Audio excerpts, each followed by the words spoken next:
Good morning, Nigeria. Today is Friday, and you're tuned into the Ways Breakfast, where we bring to you real conversations that makes you think, question, and of course, talk. This morning, we are going to be asking, when did popularity start replacing credibility? In a world where likes and followers often outweigh knowledge and experience, who really has the right to speak?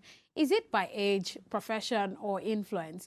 This is what we are going to be unpacking this morning. Now, today's topic, influence versus knowledge, when popularity replaces credibility. My name is Triumph Akimbe, and very soon I am going to be joined by Okekiola Taiwo Jalopon.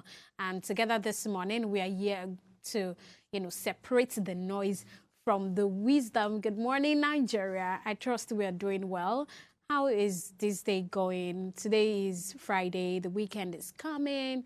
For someone like me, I'm glad that the weekend is coming because I get to separate myself from certain work. However, it is to be able to accommodate some other types of work because every week for me, whether weekend or weekdays, is just like work. I always have something to do, but it's usually different from what you have during the week. So how is the weekend going? How is the weekend going to go? And how did the week go?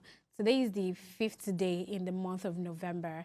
And one thing that I really want to share with us, this is something that, somebody shared with me. In fact, I was also given a journal. I have not been faithful without journal, right? Where you're supposed to document the things that you are grateful for every day. It is November, the end of the year is almost here. And by next month, we are going to be having December, and that's going to be all for 2025.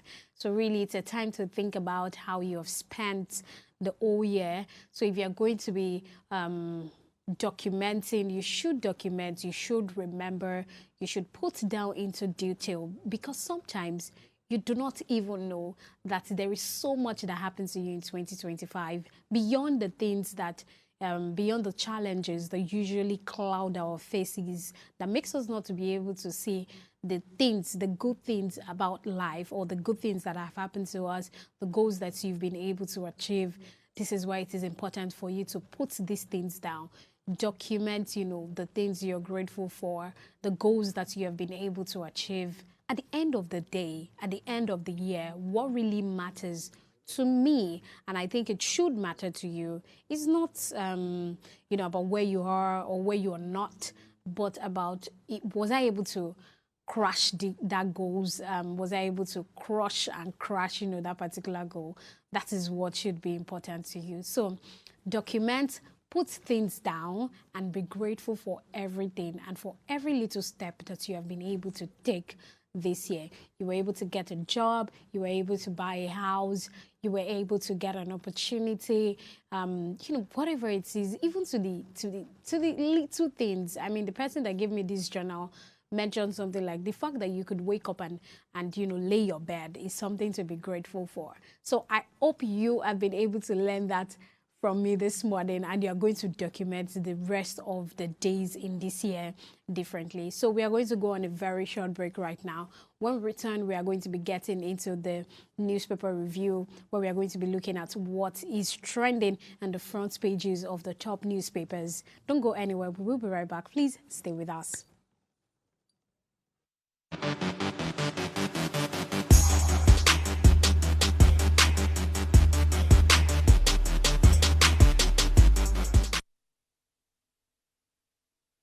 Hello, you. Yes, you. This is Osayome Sale from Ways Primetime. Now, we appreciate your continued support for watching our content, following us across all our social media. But we've noticed, for those of you watching us on YouTube, 88.5% of you who watch our content aren't subscribed to our channel. Why? Now, if you are enjoying our content, you enjoy our shows, and you want to stay updated on all things Ways, it's time to hit that subscribe button below. Now, subscribing isn't just for you. It's for the growth of our channel. It helps us get bigger and better. With your support, we can continue to bring even more intriguing and exciting content. How about you subscribing right now and being a part of our community?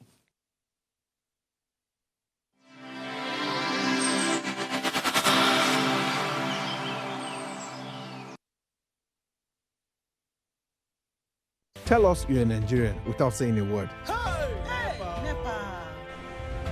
Energy security is one of the most pressing issues for many developing countries like Nigeria. And if there's going to be any meaningful progress, addressing our energy issues is non-negotiable. I need to see light from my house.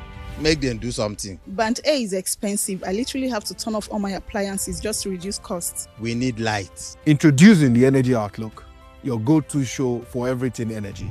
Every week, we'll bring you the latest insights, innovation, and in-depth analysis of Nigeria's energy sector. From policy discussions to regulatory insights, we'll analyze the key decisions influencing growth and sustainability in the energy sector. We'll bring you the human stories behind the headlines, giving you a personal perspective on the broader energy challenges. Join me every Friday at 6 p.m. for the Energy Outlook, your guide to the future of energy, where energy means business. Nigeria, by extension Africa, battles a growing youthful population, and with little or no meaningful engagement, leaves a ticking time bomb on our hands. We are a blessed continent with great wealth, both in people and material. Our focus on ways remains driving conversations that affects us all.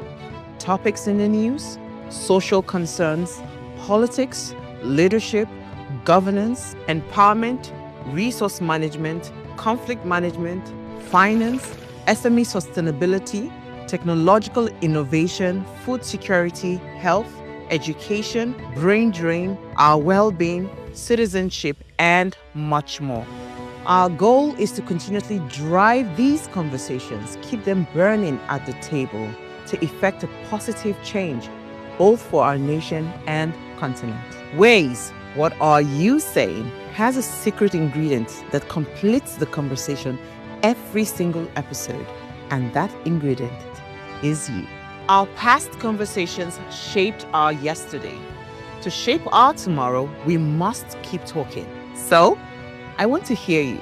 Be a part of our live conversations Mondays through Fridays. And let's all have our say.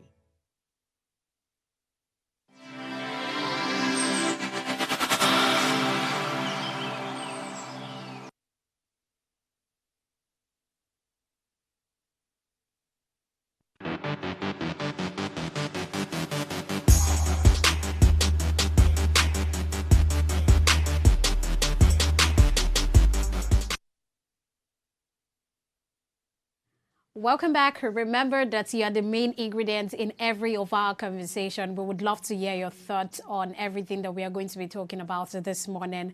Our phone lines are open. Please call us 0702 500 7749 or 0701 4242 420. And if you're yet to subscribe to our YouTube channel, do that at Official Upgrade TV right now. Click the subscribe button, like and share the link, and tune into channel 145 on your GoTV. And do not miss any part of this. Now it is time for us to take a look at what's making headlines. Today, we'll be scanning the pages of top newspapers, The Guardian and The Punch newspaper. And I'm going to be doing it with Okikiola Taiwo Jalukman. Good morning, my dear team member. Good morning. How are you doing? It's so good to have you. Yes. The smile that the first smile that I saw in you this morning, I'm like, this lady doesn't look like what she's going through this morning. Well, we have to always start off with a good way to start the day and then end the day anyway. So yeah, we're here. And then the newspaper has a lot of stories that gives you that mixed feeling. So you don't even know where to be. But yes, let me just start with the Punch newspaper. The headline here reads, Trump threat, Tinubu rallies foreign allies as North rejects Sharia ban. Federal government vows to crush terror networks. NEF, ACF reject U.S. move to outlaw Sharia. And below that, we have Anambra polls. INEC distributes sensitive materials, 55,000 policemen mobilized. Vehicle imports slide 10% on weak consumer spending. And on the entertainment, we have Pretty Mike gets 50 million naira bail for alleged drug offense. Another story here reads, newly inaugurated Tinubu campaign office demolished in Benue. And that's a very interesting one, because many times you see a lot of them fear whether or not to, demolish anything owned by the current administration. But above the mat, we have other stories saying APC, Wike blast PDP over U.S. embassy protests. FEC OK's biometric flight boarding, Port Harcourt Airport concession. Federal government rolls out new plans to tackle food shortage. And the last story here is Abuja Disco sacks 800 workers amid power crisis. My story of interest here is as regards this whole terrorist attack here and there, and the genocide of Christians. And Tinubu has come out to say that, I'm just going to read that story. It's a bit long, but I'm just going to read that story. President Bola Tinubu on Thursday said his government was engaging with the world diplomatically, emphasis on that, diplomatically, following remarks by the U.S. President Donald Trump, who threatened military action against terror group in Nigeria over alleged mass killings of Christians. This was a coalition of northern elders that rejected calls by some U.S. right-wing lawmakers to ban Sharia law in the country. Speaking at the Federal Executive Council meeting shortly after swearing in two new ministers, Dr. Bernard Doro and Dr. Kingsley Ude, Tinubu urged Nigerians not to succumb to despair, promising that the government would defeat every form of terrorism and secure every part of the country. He says, we assure all of you that we will defeat terrorism in this country. And he said this at the council chamber of the State House in Abuja, the first since July, funnily. He also stated that Nigeria remains on a steady growth trajectory with more promise of stability and prosperity as economic reforms continue to yield results and gain national and international acceptance. He said many, many other things, but then this remark came just a few days after the U.S. president threatened military action against the terror group in Nigeria over alleged mass killing of Christians. Well, on Saturday, Trump had ordered the U.S. Department of War to prepare for possible action in Nigeria over the country's alleged killing of Christians. Well, the federal government said Nigeria is calm and not in a panic mode. He has mentioned that all of us are calm. So he's also urging other Nigerians that be calm, nothing is happening. They have opened, formal and diplomatic channels for the United States and Nigeria to have a conversation without necessarily, resulting to terror attacks and all of that stuff. And many other people are also saying that the U.S. is just jealous because Nigeria started to form alliances with China. Now we saw Idris go on the Russian TV and they're still talking about, Nigeria, its calm state, the freedom of religion, really. And so, as I said, they said Nigeria is calm. We're also calm. We're going in a growth trajectory. Are we sure that Nigerians are calm? The Nigerians that I am seeing online, they are not calm well, about this particular situation that we are talking about. We can't hear from all Nigerians. Social media has been like the only way where everybody can express themselves. Who represents the Nigerians that we are talking about? The ministers that that are assigned, the ones that were appointed by the president. So whose voice? Are they speaking for themselves? No, they're speaking on behalf of Nigerians. Who are the Nigerians? Is it not the people that you find, on the streets, the people that they are putting their voice out there online? He has claimed that he has put himself in the streets. I just hope, their conversations, the diplomatic, the old things that they are talking about. Opened. Let's see how it goes. But I really love the fact that this situation is putting them on their feet. I said it yesterday that I love the fact that everybody, it feels like they're now thinking. It feels like they now want to do something. I don't think so, Triumph.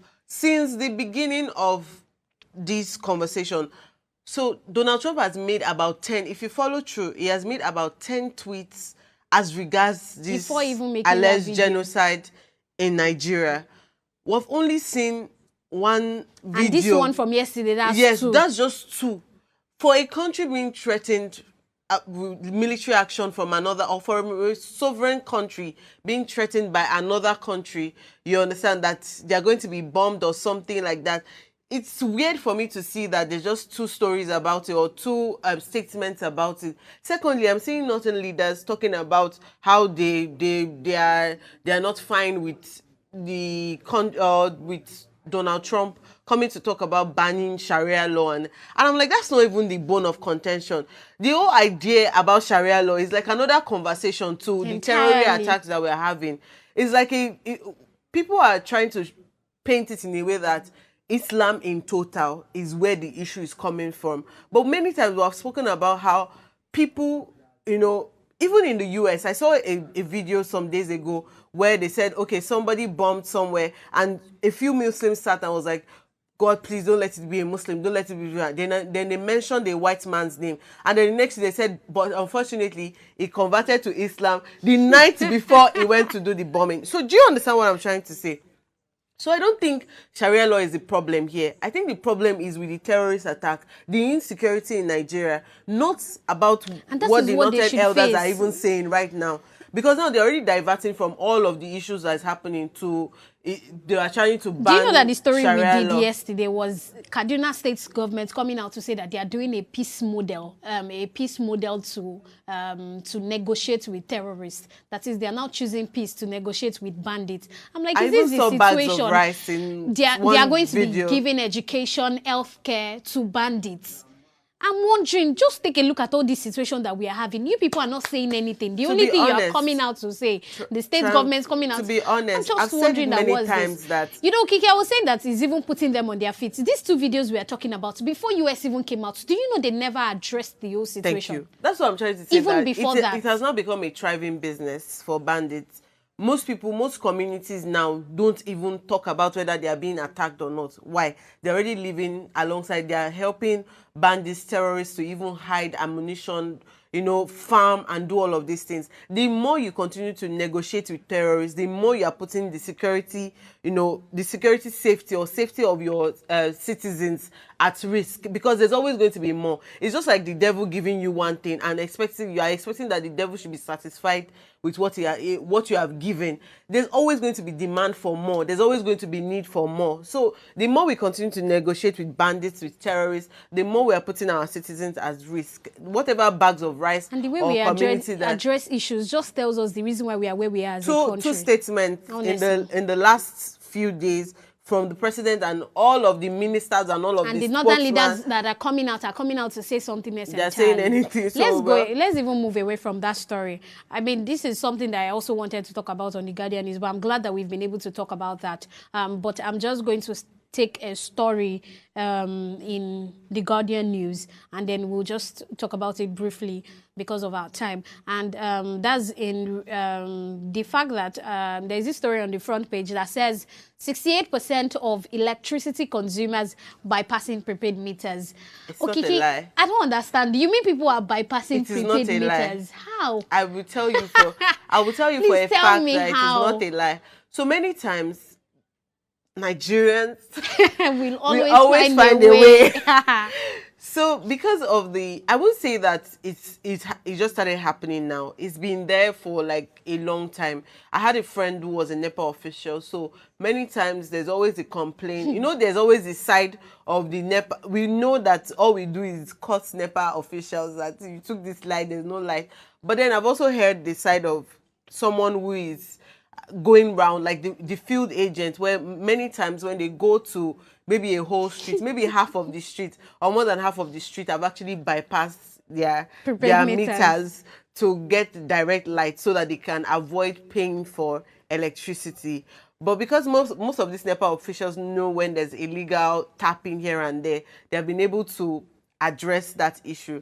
But now with the hike in, you know, electricity fee, it's almost like everybody will wake up one morning and just decide that they want to bypass prepaid meter. And now it's not even like before, where you always have patrols from the electricity distribution company. There are still patrols. Maybe in some areas it's not as common as, but for my own area, they believe that, you know, most of that part they are using prepaid meters. But now you are going to start seeing a lot of them. I've seen at least every week I see them once. I still saw their car yesterday, maybe around that VI and all of that. But it was not like before. You know, before we started making use of prepaid meters, you're always finding these people coming to come and check, you know, packing everybody that is bypassing. 68% is even very soon. We'll just hear 98% of Nigerians. The only person that have not bypassed is going to be president. And there is just a whole lot. Aso Rock Villa. That's going to be only thing. There's just a whole lot going on with us in Nigeria, and I pray that Nigeria is still going to be a better country, right? So let's go on a short break right now, and when we return, we are going to be getting into our hot topic for this morning. We will be right back.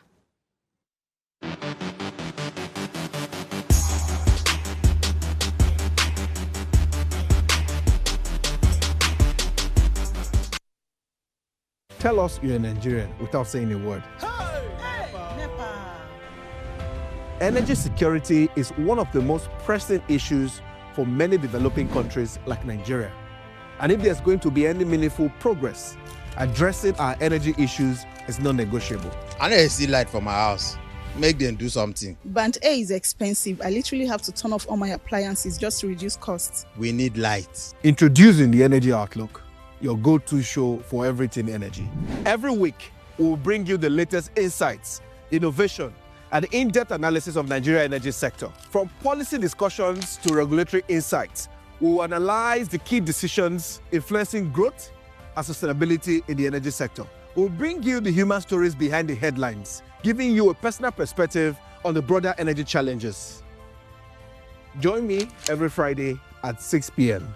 for the Energy Outlook, your guide to the future of energy, where energy means business.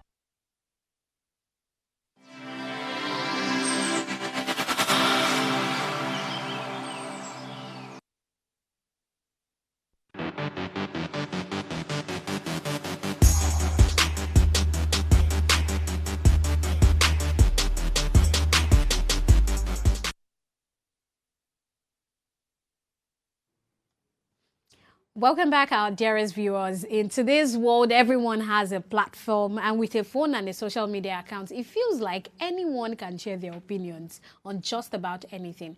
But lately, we have seen a growing tension. When did popularity start replacing credibility? Who truly has the right to speak, to advise, or to be listened to, and what makes one voice more valid than another? This is what we are going to be talking about. We want to unpack the thin line between influence and knowledge. We live in an age where followers often outweigh fact, and charisma sometimes overshadows expertise. But should it be that way?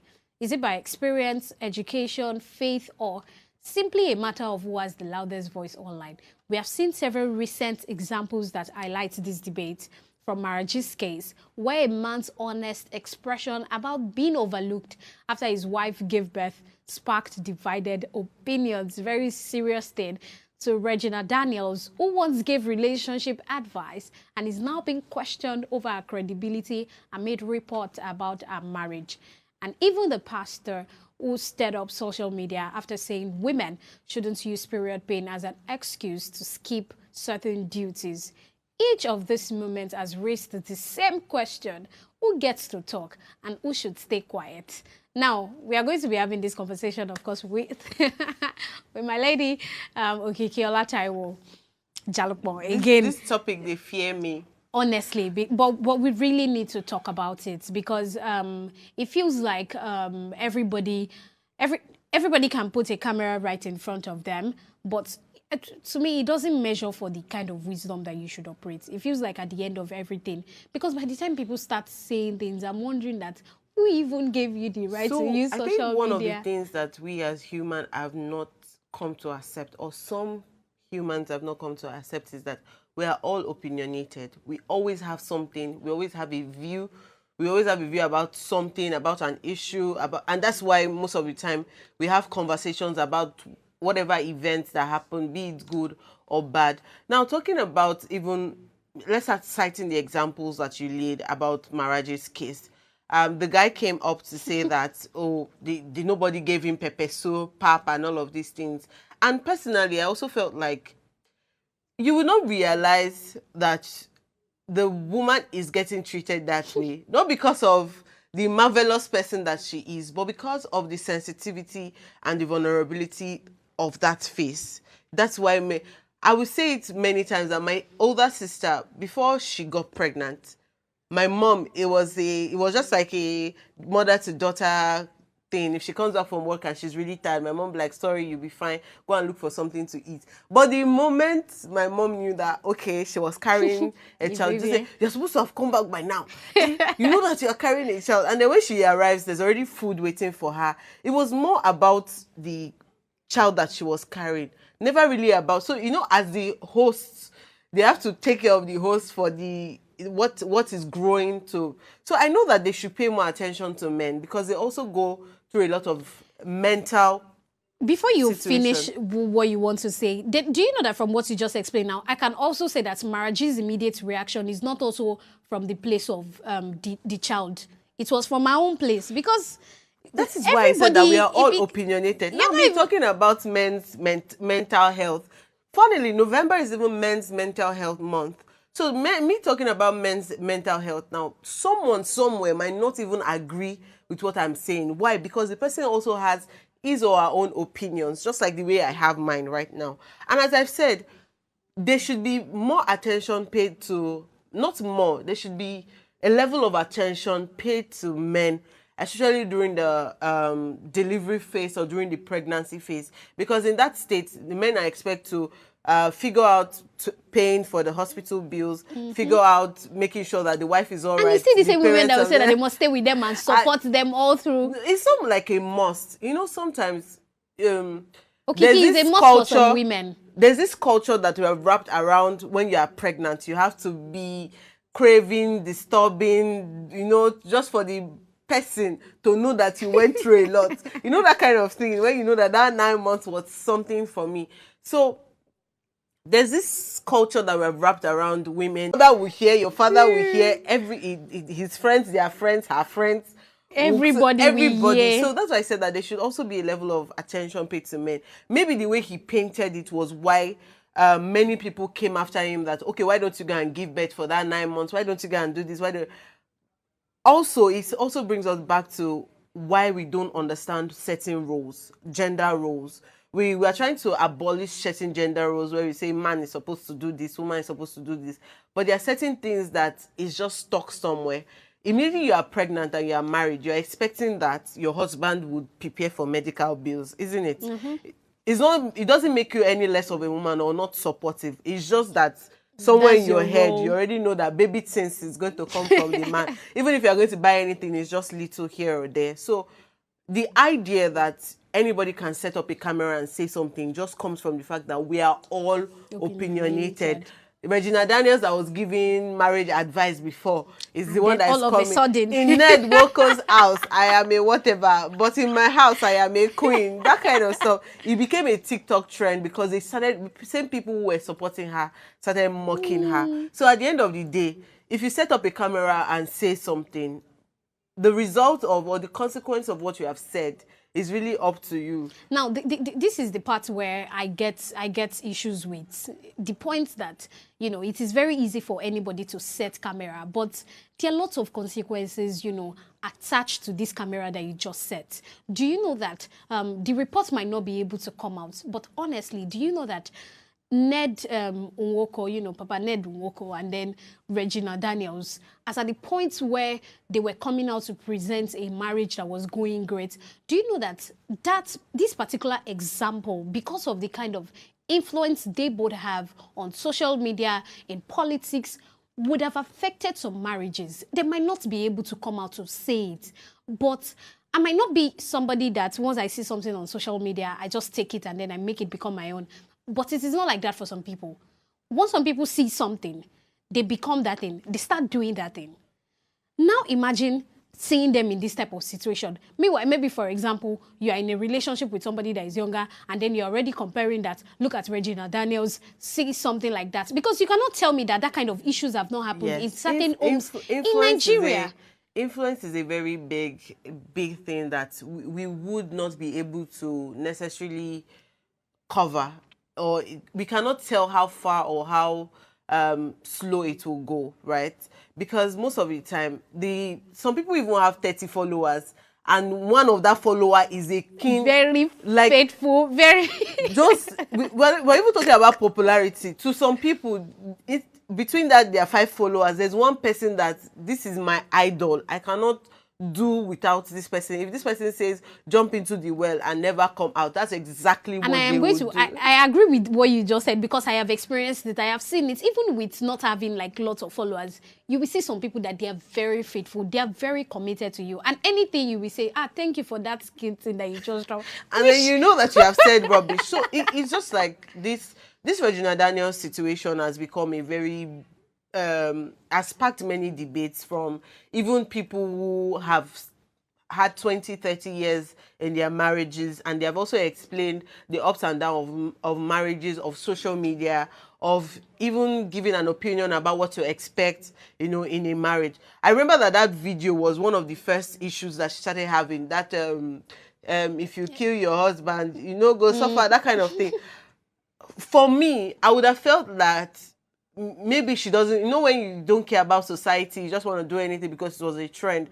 But because there's a peculiarity to her situation, that she's married to an elderly man. So her doing the skit and saying, kill your husband, you know, go suffer, that kind of stuff. And then she did a video of this man sleeping from there to the toilet. So today, I don't understand why that video existed on social media. She was catching cruise, or she was trying to show us and Nigerians that are really, you know, cool. supporting. I'm not either supporting or against Regina Daniels and her family. I'm not interested in all those, you know, that part. But honestly, when I saw that video, I'm like, maybe it might be like that, but we don't even know. Maybe that's one of the things that might have even started the whole problem, you know, beyond even that particular video. Maybe some other things that have just sparked. And on the I think, where is there no problem? I always tell people that I've seen my dad and my mom over the years. They're always quite open sometimes about their arguments. Sometimes they're open about the love that they share and all. So we see it all. My mom and dad might be, I don't go agree. And then overnight, you wake up in the morning they and don't agree.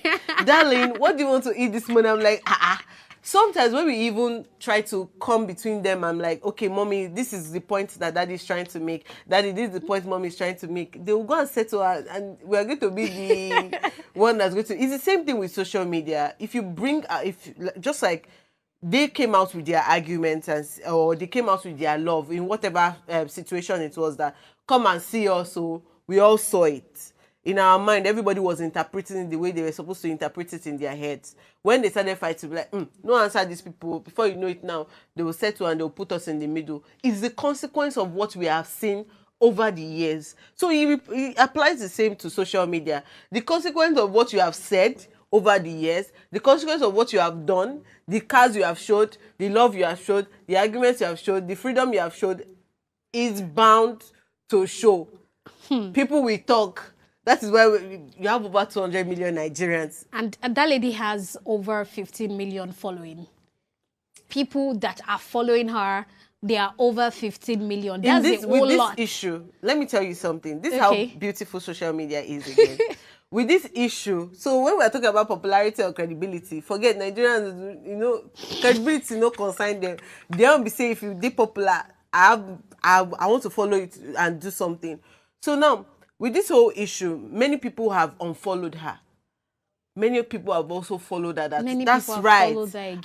Power to the women. You're a strong lady. You're a strong woman. Look at the new house that you bought. Out of it. Which one is this one? So while we are talking about maybe credibility, it's many people don't care about the credibility. It's the popularity. How well is your life going? Let me even cite Toke Makinwa's situation.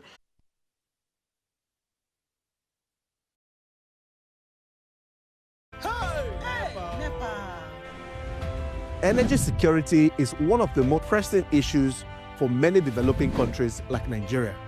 And if there's going to be any meaningful progress, addressing our energy issues is non-negotiable. I need to see light from my house. Make them do something. Band A is expensive. I literally have to turn off all my appliances just to reduce costs. We need light. Introducing the Energy Outlook, your go-to show for everything energy. Every week, we'll bring you the latest insights, innovation, and in-depth analysis of Nigeria energy sector. From policy discussions to regulatory insights, we will analyze the key decisions influencing growth and sustainability in the energy sector. We'll bring you the human stories behind the headlines, giving you a personal perspective on the broader energy challenges. Join me every Friday at 6 p.m. for the Energy Outlook, your guide to the future of energy, where energy means business.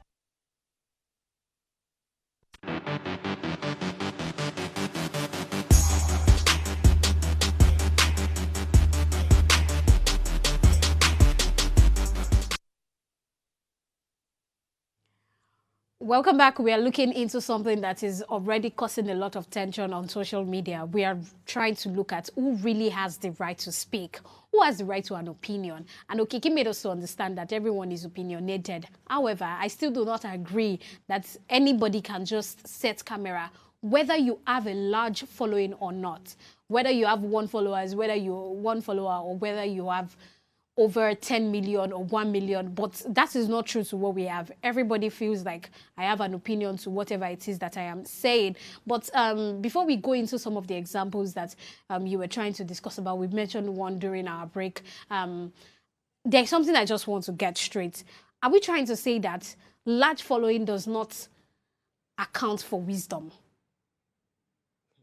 Many people have had large following from showing their not even having a single they don't have anything to tell you. All they want to tell you, they are showing you in pictures, and they have a large following. Yeah. If you go on Instagram, immediately you go to the explore page, you see random things, from dance to whatever picture to many things like that. If you start to look at the likes, the following, the comments, the person might have not even said anything. The person just sat somewhere with a particular frame, and then you see views, you see likes, you see reshares. So popularity does not necessarily equal wisdom, because many times we see where the test of time continues to play over and over again. The person that you thought had wisdom, maybe from a situation that related 5 years ago, you see it again in another 5 years. Those things don't tally. I was just mentioning to Trump about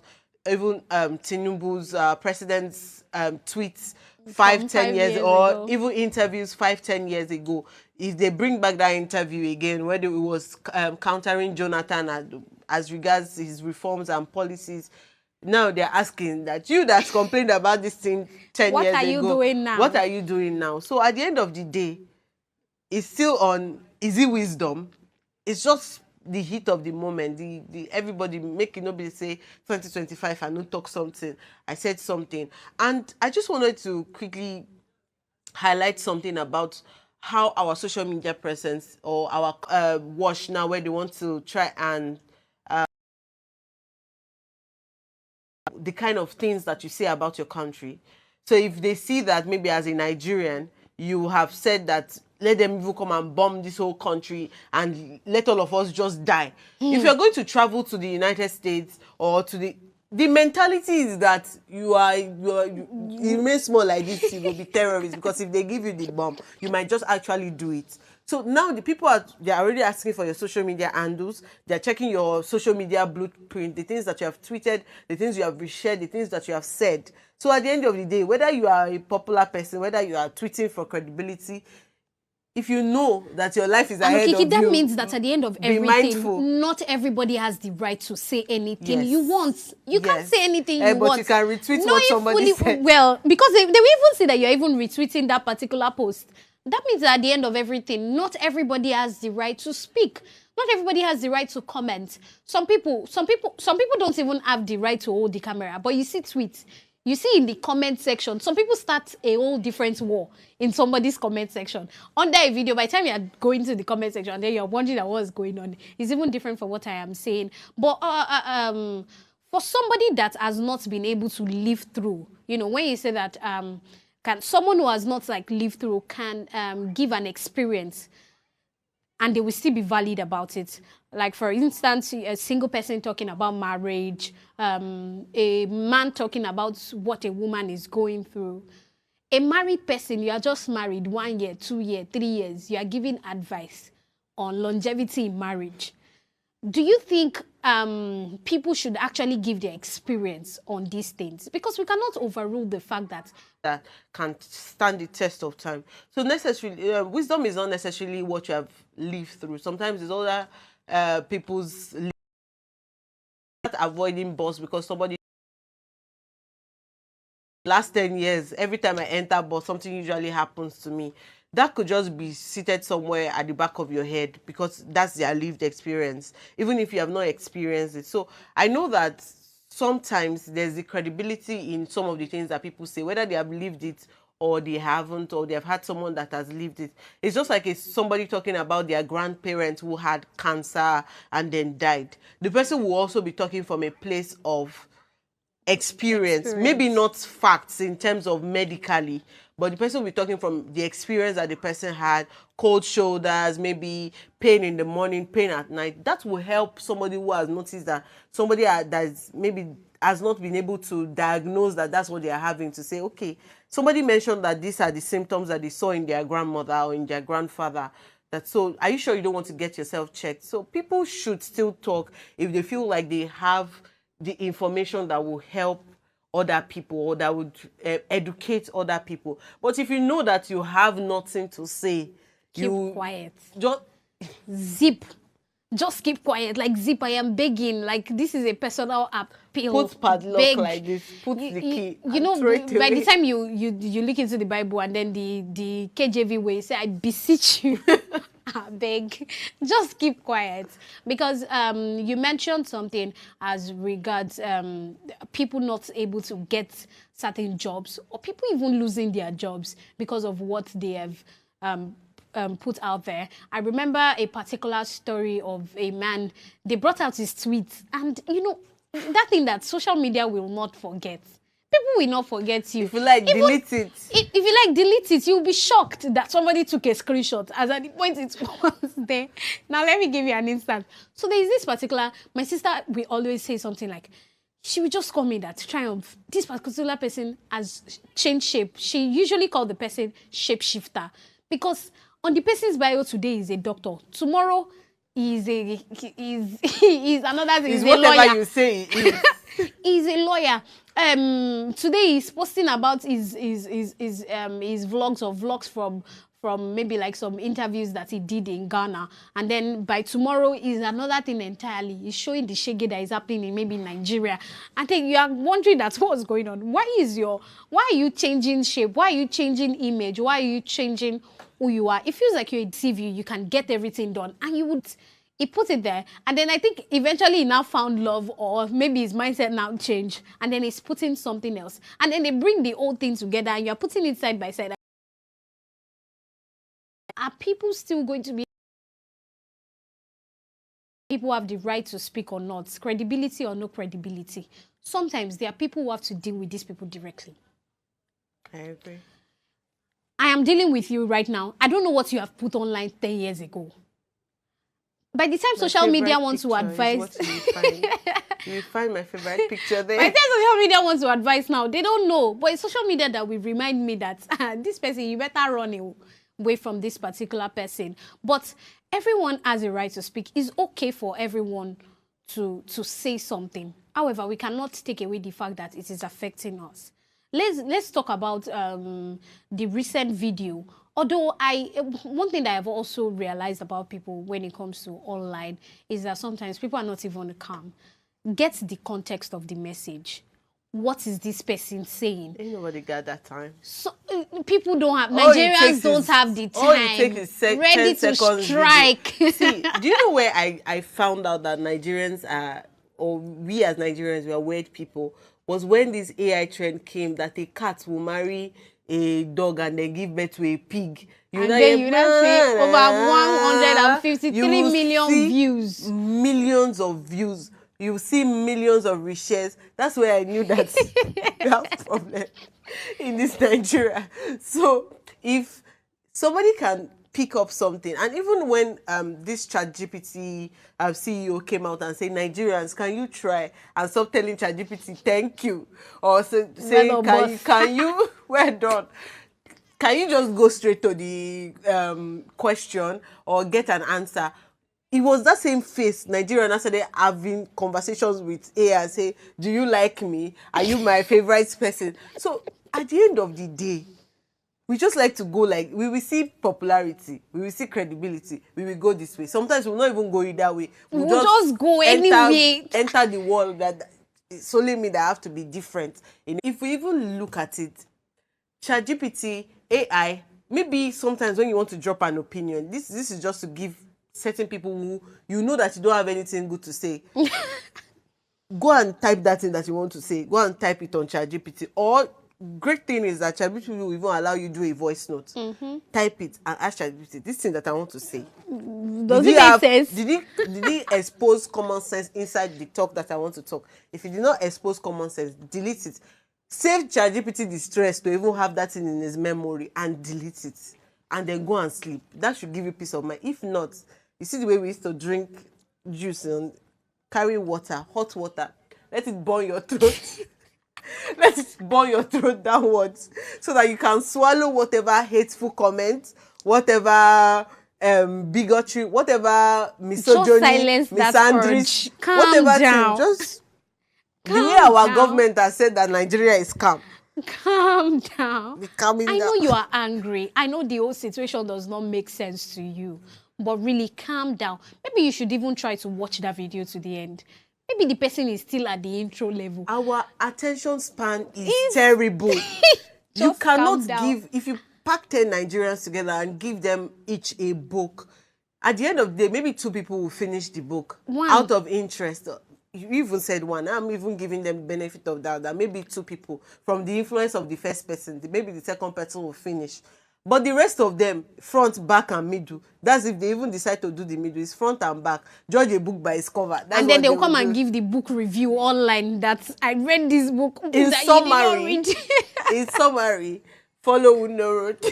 Honestly, in summary, follow Uno Road. For some people that they learn to take, advice, different advice, beyond advice as regards relationship, marriage, religion and all of that. There's some other things that people really use social media for, when it comes to things about their diet, about keeping fit, about finances, absolutely, about a whole lot of other things. So we cannot stop people or chase people from giving their opinions, because sometimes these opinions are, or even having influence over people, because you cannot judge how many influence that they will have over the next person. I might say something now and that's the only reason why somebody followed me.